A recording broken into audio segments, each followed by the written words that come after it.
Bismillahirrahmanirrahim. Alhamdulillahirabbil alamin. Wassalatu wassalamu ala asyrafil anbiya'i wal mursalin. Sayyidina Muhammadin wa ala alihi wa sahbihi ajma'in.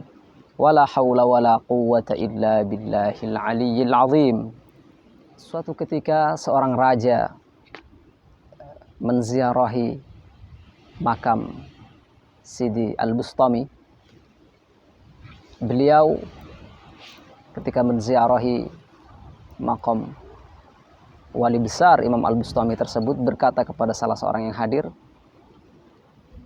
"Adakah di antara kalian yang pernah bertemu dan mendengarkan nasihat-nasihat dari sahibul maqam ini?" Salah seorang yang hadir berkata, "Wahai raja, saya akan menunjukkan kepada seseorang yang pernah berjumpa dengan Imam Al-Bustami." Singkat cerita, sang raja pun diantarkan untuk berjumpa kepada seseorang yang pernah bertemu Imam Al-Bustami semasa hidupnya. Didapati seorang kakek tua di pojok kota. Kemudian sang raja bertanya kepada kakek tua tersebut, "Wahai raja, apa benar engkau pernah bertemu dengan Imam Al-Bustami?" Kata sang kakek tua, "Benar."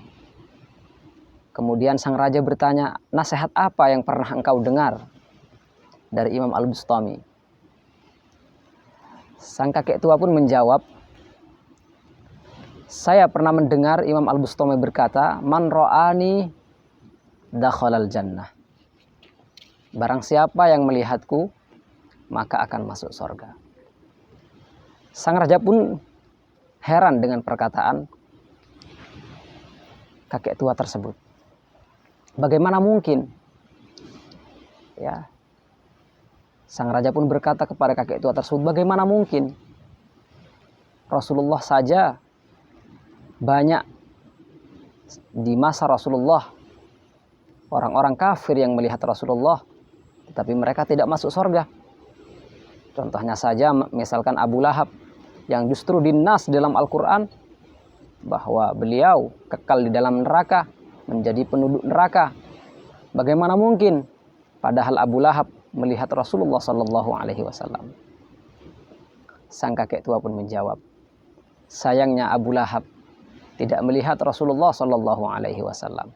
Seandainya dia melihat Rasulullah, dia pasti akan masuk surga. Tapi sayang, Abu Lahab hanya melihat seorang anak yatim. Yang dilihat oleh Abu Lahab bukan Rasulullah, yang dilihat adalah Muhammad, seorang anak yatim." Yang ingin saya sampaikan dari kisah tersebut, bahwasanya ketika kita dianugerahi oleh Allah berjumpa dengan seorang alim, berjumpa dengan seorang waliullah, berjumpa dengan sholihin, kita harus bisa mengambil istifadah dari mereka. Kita harus bisa mengambil faedah dari mereka. Jangan sampai kita memandang mereka dengan pandangan yang rendah, memandang mereka hanya sebagai orang biasa, tetapi kita harus memandang waliullah sebagai pewarisnya para nabi. Kalau alim, kalau ulama, mereka mewarisi para nabi dari ilmunya, tetapi para walinya Allah mewarisi nabi, mewarisi rasul dari ahwal mereka, dari hal mereka, bagaimana mereka dengan Allah Subhanahu wa taala.